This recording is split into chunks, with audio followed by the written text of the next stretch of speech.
राहुल गांधी आज एक बहुत बड़ी प्रेस कॉन्फ्रेंस करने जा रहे हैं और कहा जा रहा है कि राहुल गांधी की प्रेस कॉन्फ्रेंस आज वोट चोरी को लेकर के है।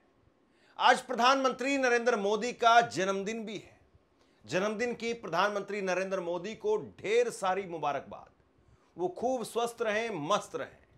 लेकिन सवाल यह है कि क्या राहुल गांधी आज उनकी राजनीति बिगाड़ने जा रहे हैं, नरेंद्र मोदी साहब की राजनीति को बिगाड़ने जा रहे हैं? क्योंकि यह कहा जा रहा है कि हो सकता है कि बनारस को लेकर के राहुल गांधी आज कोई बहुत बड़ा खुलासा कर दें। हालांकि इंतजार तो हाइड्रोजन बम का भी है। क्या आज हाइड्रोजन बम आ रहा है या हाइड्रोजन बम के सिर्फ कयास हैं या हाइड्रोजन बम में अभी वक्त है? बनारस को लेकर के पर्टिकुलर खुलासा राहुल गांधी करेंगे या फिर अभी उनके पास में कुछ और इनपुट्स आए हैं उसको लेकर के वो खुलासा करेंगे? ये सवाल अभी बाकी है। और आज जब राहुल गांधी प्रेस कॉन्फ्रेंस करेंगे तो उस वक्त में पता चलेगा। ये तस्वीरें देखिए आप। राहुल गांधी जिस वक्त में प्रेस कॉन्फ्रेंस करने के लिए आते हैं तो उस वक्त में क्या हाल होता है कांग्रेस मुख्यालय का। ये तस्वीरें हैं कांग्रेस के प्रेस कॉन्फ्रेंस रूम की और किस तरीके से खचाखच प्रेस कॉन्फ्रेंस रूम जो है भर जाता है। और आज एक बार फिर से ही ऐसा ही नजारा देखने को मिलेगा। इंतजार इस बात का है कि राहुल गांधी क्या बोलेंगे। हालांकि कांग्रेस ने राहुल गांधी के बोलने से पहले जिस तरीके से कुछ चीजें सामने रखी हैं उससे कहीं ना कहीं जो है बीजेपी के अंदर एक टेंशन जरूर होगी कि कहीं ऐसा तो नहीं है कि हाइड्रोजन बम तो तब जब आएगा तब आएगा, उससे पहले अगर बनारस को लेकर के कुछ कह दिया, बनारस को लेकर के कुछ बम फोड़ दिया तो फिर कहीं ऐसा ना हो कि मोदी जी के जन्मदिन पर जो पार्टी मिलनी है वो पार्टी ना मिल पाए। क्योंकि ये सही बात है कि अगर कुछ खबर जो है वो उल्टी आ गई तो बीजेपी जो तैयारियां करके बैठी हुई है, जो केक काटे जाएंगे, लड्डू बांटे जाएंगे, कहीं ऐसा ना हो कि दूसरी तरफ से रॉकेट निकलने लगे और उसके बाद में यहाँ पर लड्डू केक का जो प्रोग्राम है वो रखा का रखा रह जाए। कांग्रेस ने ट्वीट किया है और एक बहुत बड़ी खबर उससे पहले जो है निकल करके सामने आई है। कांग्रेस ने कहा है वोट चोरी का खेल। महोबा का एक घर है, मकान नंबर है 803 और इस एक मकान में 4271 वोटर हैं। सोचिए जरा, इस तरह की खबरें क्या आपने पहले देखी थी? ये खबरें अब आने लगी सामने। और ये केवल कांग्रेस ने अब नहीं किया है ट्वीट, बल्कि ये खबर आप देखिए, भास्कर की खबर है। अभी उत्तर प्रदेश में पंचायत चुनाव के लिए एआई सर्वे किया जा रहा है और उसके तहत ये जो है वो खबर निकल करके सामने आई है कि महोबा के अंदर एक मकान में 4271 वोटर मिले हैं।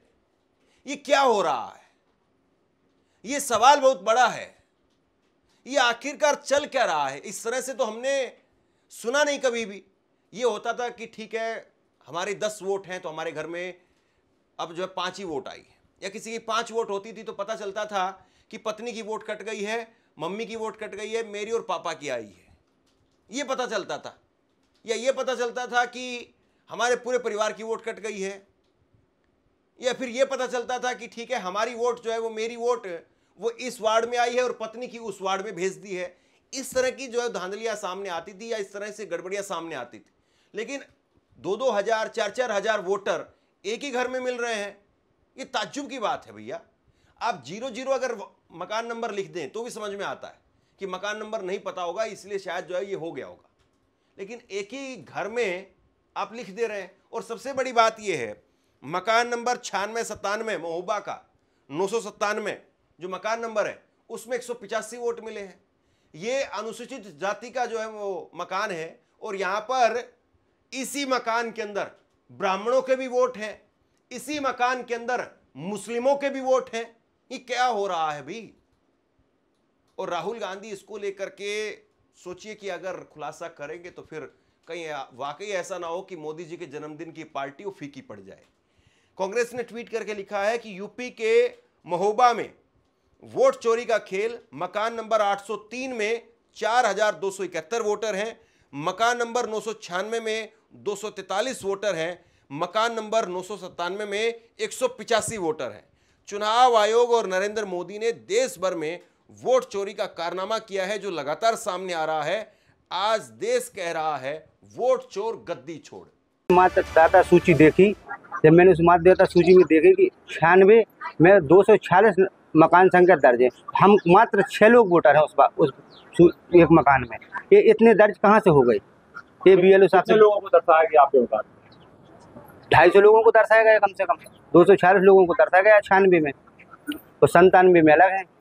97 कितना है? 97 में 185 ये ऐसी मामला है, हमने देखा है। हम BLO साहब से ही पूछना चाहते हैं कि किस आधार पे दर्शाए गए हैं लोगों को? एक मकान में इतनी आबादी कहाँ से आ गई? उसमें सब जाति के लोग हैं सर। मैंने देखा मुस्लिम भी 96 में दर्ज है और पंडित भी है, उसमें वाल्मीकि समाज के भी लोग दर्ज हैं। सबसे बड़ी बात यह है, जब इस तरह की खबरें निकल करके सामने आती है, लोग अब सामने आकर के कह रहे हैं कि राहुल गांधी जो मुद्दा उठा रहे हैं वही तो गड़बड़ी है। राहुल गांधी सही मुद्दा उठा रहे हैं और वही गड़बड़ी सामने आ रही। और अब लोग ये कह रहे हैं कि कल को हमारे मकान पर दूसरे लोग आकर के दावा कर देंगे। ये बहुत बड़ा डर है, और अगर ये डर वाकई और लोगों में फैल गया तो फिर सरकार के लिए बड़ी मुसीबत खड़ी हो जाएगी। और ये कहीं ना कहीं जो है वो वाकई एक सीरियस मैटर भी है कि आपका मकान है और आपके मकान पर कोई कल को आदमी कहे कि नहीं मेरी वोट यहां पर बनी हुई है, और कल को 4 कागज अगर वो मकान के और फर्जी तरीके से बना ले, तो हो सकता है कि भाई ऐसे गुंडे या ऐसे दबंग लोग कल को आपको आपके मकान से बाहर कर दें। मुमकिन है ऐसा, क्योंकि बहुत सारी जगह पर तो ऐसा होता है कि आपका मकान है लेकिन कोई फर्जी तरीके से कागज बनवा करके रजिस्ट्री किसी और को कर देता है, बेच किसी और को देता है। हालांकि ये एक तरीके से आप ये भी कह सकते हैं कि बहुत हाइपोथेटिकल ऐसा हो जाएगा, लेकिन फिर भी आप सोचिए कि लोगों में अब डर जो है वो किस लेवल पर जा रहा है। लोग इस बात को कह रहे हैं कि राहुल गांधी जो मुद्दा उठा रहे हैं वही सही है, और कल को हमारे मकान पर आकर के कोई और भी दावा कर देगा। यहां पर मुसलमानों के वोट कैसे हैं हमारे मकान में, यहां पर ब्राह्मणों के वोट कैसे हमारे मकान में, और आपको भी चिंता होगी। लोग तो ये कह रहे हैं कि भैया हमारे अगर पूर्वजों को भी मिला लें तो 182 आदमी नहीं बनते हमारे घर में। 182 वोटर बना दिए इन्होंने हमारे घर में। ये जो है वो रिपोर्ट में कहा जा रहा है, ये वहां पर स्थानीय लोगों ने कहा है। तो क्या ये चिंता पैदा नहीं करता है? क्या एक नागरिक के तौर पर वाकई सवाल नहीं होना चाहिए? और क्या राहुल गांधी आज इसी तरह की कुछ गड़बड़ियों को सामने रखेंगे, या फिर आज राहुल गांधी बनारस वाराणसी को लेकर के कुछ करने वाले? आपसे कुछ कहना चाहता हूं, आज के वक्त में पत्रकारिता करना कितना मुश्किल काम है, लेकिन अगर ऐसे में भी कोई आपकी खबर दिखा रहा है, कोई आपके मुद्दे पर बात कर रहा है, तो आपको भी उसका साथ देना चाहिए। अगर आपको लगता है कि मेरी पत्रकारिता सही है, मैं आपके लिए आपकी खबर वो दिखा रहा हूं, तो ऐसे में आप मेरा सहयोग कीजिए। आप इस वीडियो को जब लाइक करेंगे तो लाइक के साथ में ही एक थैंक्स का बटन आपको दिखाई देगा। उस थैंक्स के बटन पर आप क्लिक कीजिए और जो भी सहयोग राशि दे सकते हैं वो दीजिए। दूसरा, आप चैनल को ज्वाइन कर सकते हैं और चैनल को ज्वाइन करके भी मुझे मदद कर सकते हैं। आप याद करिए राहुल गांधी का ये अभी वोट अधिकार यात्रा के समय का वीडियो, और इसमें राहुल गांधी ने जिस तरीके से मुंडी घुमा घुमा करके जो हंसी जो है उनके चेहरे पर थी, वो वाकई बहुत कुछ कहती है।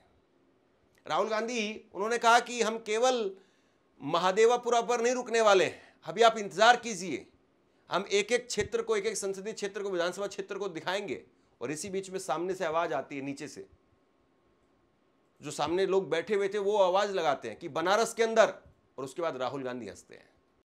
बीजेपी के लोग काले झंडे दिखा रहे हैं, है ना?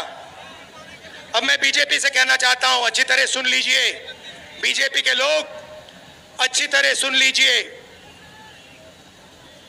भैया, एटम बम का नाम सुना आपने? सुना है एटम बम का नाम?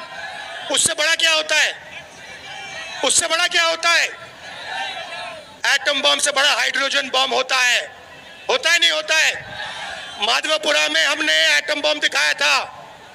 बीजेपी के लोगों तैयार हो जाओ, हाइड्रोजन बम आ रहा है,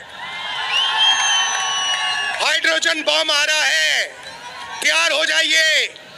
आपकी जो सच्चाई है वोट चोरी की सच्चाई है वो पूरे देश को पता लगने जा रही है। राइट, बिहार की जनता, बिहार के युवा। अब बनारस को लेकर के होगा या नहीं होगा, इस पर सवाल जो है आज है, और राहुल गांधी साफ करेंगे कि वो आज बनारस तक पहुंच पाएंगे या फिर आज थोड़ा इधर उधर रहेंगे या हाइड्रोजन बम तक पहुंचेंगे। हालांकि मुझे क्या लगता है मैं आपको वीडियो के आखिरी में जरूर बताऊंगा, लेकिन उससे पहले आप जरा सुनिए। राहुल गांधी अभी 4 दिन पहले अपने संसदीय क्षेत्र में थे, रायबरेली के अंदर, और वहां पर भी उन्होंने वोट चोरी वाली जो बात थी कही। यार पे आप कल बोल रहे थे, उसको लेकर आज अभी जो है वो इशू बनाया गया, क्या कहेंगे सर इस पे? नहीं, इशू तो बिहार में है। तो मेन इशू है प्लीज कि महाराष्ट्र में, हरियाणा में, कर्नाटक में इलेक्शन चोरी किया गया है। हमने ब्लैक एंड व्हाइट सबूत दिया बेंगलोर सेंट्रल का। आने वाले समय में हम और डायनामिक एक्सप्लोसिव आपको सबूत देने वाले हैं। पूरे देश में नारा चल रहा है, वोट चोर गद्दी छोड़ का नारा चल रहा है। बीजेपी के लोग आग जैसे फैल रहा है, क्योंकि सच्चाई है और हम आपको दिखाएंगे। हिंदुस्तान के युवा, आप अच्छी तरह सुनिए, सच्चाई है कि वोट चोरी करके सरकारें बन रही हैं। हम गारंटी करके आपको प्रूफ देने वाले हैं। धन्यवाद। जो बीजेपी के लोग एजिटेट हो रहे हैं, मैं उनसे कहना चाहता हूं, आप एजिटेट नहीं होइए, क्योंकि हाइड्रोजन बम जब आएगा सारा का सारा साफ हो जाएगा। अब राहुल गांधी जिस तरीके से घूम घूम करके देश भर में एक ही बात कह रहे हैं कि वोट चोरी का मसला है, वोट चोर गद्दी छोड़। अब इससे बीजेपी की टेंशन बढ़ी हुई है। बीजेपी टेंशन में है कि कहीं वाकई अगर बनारस को लेकर के कुछ कह दिया गया तो फिर कहीं ऐसा ना हो कि लोगों के अंदर वो मुद्दा घर कर जाए। क्योंकि देखिए, सही बात तो ये है, अगर आप ह्यूमन साइकोलॉजी की बात करें तो अगर कुछ आपके सामने रखा जाता है, अब उसमें कितना तथ्य है कितना नहीं है वो एक अलग मैटर है, लेकिन कुछ अगर आपके सामने रखा जाता है, और राहुल गांधी जिस तरीके से अपनी बात को रख रहे हैं, जैसे वो पूरा प्रेजेंटेशन देकर के अपनी बात को कहते हैं, तो उसके बाद में ये साफ तौर पर दिख रहा है कि हाँ, राहुल गांधी जो बात कह रहे हैं उन लोगों को थोड़ा सा समझ में आ रही है, चीजें वो समझ में आ रही है। अब राहुल गांधी यहां पर अगर बनारस को लेकर के कोई पीपीटी लेकर के सामने आ जाते हैं तो फिर उसके बाद में बड़ी मुश्किल होगी बीजेपी के लिए।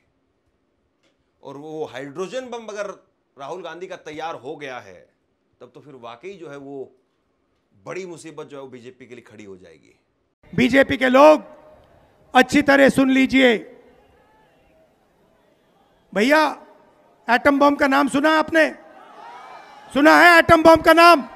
उससे बड़ा क्या होता है? उससे बड़ा क्या होता है? एटम बम से बड़ा हाइड्रोजन बम होता है। होता है नहीं होता है? माधवपुरा में हमने एटम बम दिखाया था। बीजेपी के लोगों, तैयार हो जाओ, हाइड्रोजन बम आ रहा है। हाइड्रोजन बम आ रहा है, तैयार हो जाइए। आपकी जो सच्चाई है, वोट चोरी की सच्चाई है, वो पूरे देश को पता लगने जा रही है। राइट, बिहार की जनता, बिहार के युवा, बिहार के महिलाओं से मैं धन्यवाद करना चाहता हूं। यह क्रांतिकारी प्रदेश है।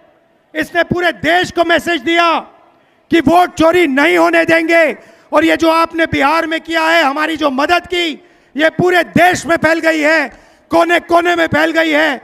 आने वाले समय में मैं आपको गारंटी करके दे रहा हूं, हाइड्रोजन बम के बाद नरेंद्र मोदी जी अपना चेहरा इस देश को नहीं दिखा पाएंगे। राहुल गांधी आज प्रेस कॉन्फ्रेंस करके क्या खुलासा करेंगे, ये आज का सबसे बड़ा सवाल है। मुझे क्या लगता है क्या कुछ खुलासा होगा, इस पर मैं कुछ देर बाद में आपको बताता हूं, लेकिन उससे पहले एक ट्वीट देखिए आप। कांग्रेस को कवर करते हैं पत्रकार हैं अजय झा, और इन्होंने लिखा है, सुना है नेता प्रतिपक्ष राहुल गांधी का हाइड्रोजन बम बन करके तैयार है। सूत्रों के मुताबिक इस बार हरियाणा और गुजरात की बारी है। जानकारी के मुताबिक इस बार हरियाणा के 4 विधानसभा क्षेत्रों और गुजरात के 2 लोकसभा क्षेत्रों का पीपीटी बनकर के तैयार है। साथ ही पीएम मोदी के संसदीय क्षेत्र वाराणसी पर भी काम आखिरी चरण में है। अब कई सारी बातें जो है वो इस वक्त में कांग्रेस के गलियारों में है। कांग्रेस के नेताओं से बात करके पत्रकार कुछ कुछ निकालने की कोशिश कर रहे हैं कि राहुल गांधी क्या करेंगे। मेरी भी कुछ नेताओं से बात हुई, या कांग्रेस पार्टी या राहुल गांधी या उनका जो वोट चोरी का जो पूरा अभियान है उसको जिस तरीके से मैं देख रहा हूं, मुझे जो लगता है वो मैं आपके सामने रखता हूं और उसके बाद में साफ हो जाएगा राहुल गांधी की प्रेस कॉन्फ्रेंस के बाद में। मुझे लगता है कि आज हाइड्रोजन बम नहीं आएगा। मुझे जो बात करके समझ में आया है, या जिस तरीके से मैं राहुल गांधी का या कांग्रेस पार्टी का इस वोट चोरी अभियान पर आकलन कर पा रहा हूं, उसके हिसाब से मुझे लगता है कि आज हाइड्रोजन बम नहीं आएगा, पहली बात। दूसरी बात, वाराणसी को लेकर के आज मुझे नहीं लगता है कि कोई वाराणसी को लेकर के वो खुलासा करेंगे। अब अगर होता है तो वो देखने वाली बात होगी, लेकिन मुझे लगता है कि आज राजस्थान को लेकर के, राजस्थान में कुछ सीटें हैं जिसको लेकर के बड़ी तैयारियां चल रही थी। प्रदीप नरवाल, उनको वहां पर लगाया गया कांग्रेस पार्टी की तरफ से। राजस्थान में बड़े क्लोज मार्जिन से राजस्थान की जयपुर ग्रामीण की सीट, मुझे लगता है कि राहुल गांधी आज इसके आंकड़े सामने रख सकते हैं, क्योंकि यहां पर बहुत क्लोज मार्जिन से हार जीत जो है सामने आई थी। अनिल चोपड़ा कांग्रेस के वो 1615 वोटों से यहां पर हारे थे। राव राजेंद्र सिंह बीजेपी के वो 1615 वोटों से जीते थे। ऐसी कुछ सीट गुजरात की हो सकती है जहां पर बीजेपी की जीत हुई क्लोज मार्जिन से। हरियाणा को लेकर के हो सकता है कि हो, लेकिन हरियाणा में विधानसभा को लेकर के मुझे नहीं लगता कि होगा। विधानसभा को लेकर के जो हाइड्रोजन बम है वो विधानसभा को लेकर के है। तो बहरहाल आज देखते हैं, इंतजार करते हैं कि राहुल गांधी आज क्या कुछ कहते हैं। क्या वो जिस तरीके से एआई के सर्वे पर जो सवाल खड़े हो रहे हैं, एआई सर्वे में जो बड़ा फर्जीवाड़ा निकल करके सामने आ रहा है या जो गड़बड़ी निकल करके सामने आ रही है, उस पर वो अपनी बात कहते हैं, हाइड्रोजन बम वो फोड़ते हैं, या वाराणसी को लेकर के ही आज वाकई बम फोड़ देंगे, ये देखने वाली बात है। देखते हैं, इंतजार करते हैं। आप क्या सोचते हैं नीचे कमेंट बॉक्स में लिख करके जरूर बताइए। इस खबर को शेयर कीजिए। धन्यवाद।